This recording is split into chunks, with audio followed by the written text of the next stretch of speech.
ছাড়াতে না পারায় রাগ সামলাতে না পেরে মিড ডে মিলের সহায়িকার মুখে গরম ডাল ভাত আলু এবং ডিম সেদ্ধ ছুঁড়ে মারল ক্ষুব্ধ অভিভাবক।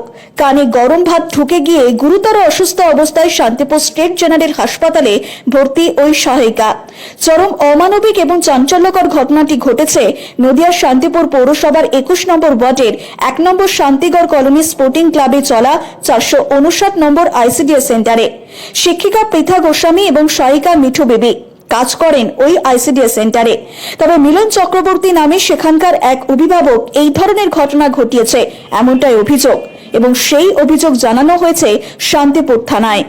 শান্তিগড় 1 নম্বর কলোনিতে যে 459 নম্বর সেন্টার আছে, ওইখানে আমি সহায়িকা পদে কাজ করি।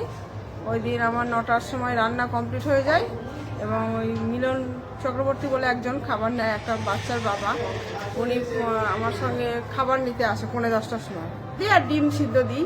উনি আমাকে ফট করে বলে কি, ডিমটা হালকা ফাটা আছে, আমি নেবো না সিদ্ধ ডিম। তো আমি বলছি ঠিক আছে দাদা, তাহলে আমাদের কাছে এক্সট্রা কাঁচা ডিম আছে, আপনি নিতে পারেন চাইলে, তাহলে কাঁচা নেন। উনি বলেন আমি কাঁচাও নেব না, ওই হালকা ফাটা ওরকম। দেখুন হাতের কাজ সিদ্ধ করতে গিয়ে তো ডিম ফাটবেই। এবার আমরা যেহেতু প্রত্যেক দিনই ডিম সিদ্ধ করি, সবসময় 5-7টা ডিম আমাদের অলরেডি ফাটা থাকে, মানে ফেটেও যায় সিদ্ধ করতে গিয়ে।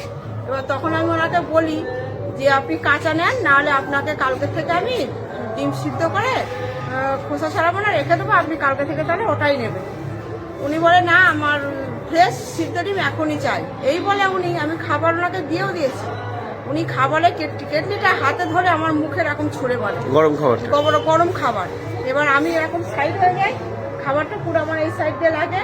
তখন আমার এইগুলো সব জ্বালা পোড়া করছিল, তা আমার এই কানে খুব যন্ত্রণা হচ্ছিল। কানের ভিতরে ওই খাবারের ভাতের সঙ্গে যে একটু হালকা মার মতো থাকে, ওটা আমার কানের ভিতরে চলে যায় এবং তখন অসহ্য যন্ত্রণা হয়। তখন আমার আরও যারা গার্জেন 2-1জন ছিল, ওরা চেঁচামেচি করে জল টল দিয়ে দেয়, আশেপাশে আরও লোকজন আসে, ওরা আমাকে তড়িঘড়ি করে হসপিটাল নিয়ে চলে যায়।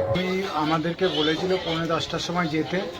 আমি স্কুলে গিয়েছি 9:40-এ স্কুলে গিয়েছি। স্কুলে যাওয়ার পর আমরা দাঁড়িয়ে রয়েছি 9:53 পর্যন্ত। একজনা জিজ্ঞেস করেছে যে ম্যাডাম এখনও কি টাইম হয়নি? ম্যাম বললো যে এখনও টাইম হয়নি। তা আমি বললাম তাহলে 5 মিনিট আমি ঘুরে আসি বাইরে থেকে। তারপর আমি ওইখান থেকে দোকানে এসে পিছন ঘুরে তাকিয়ে দেখি খিচুড়ি দেওয়া শুরু হয়ে গেছে। তারপর আমি যেই গিয়ে দেখছি আমাকে হাঁড়ি কাঁচানো খিচুড়ি দিচ্ছে।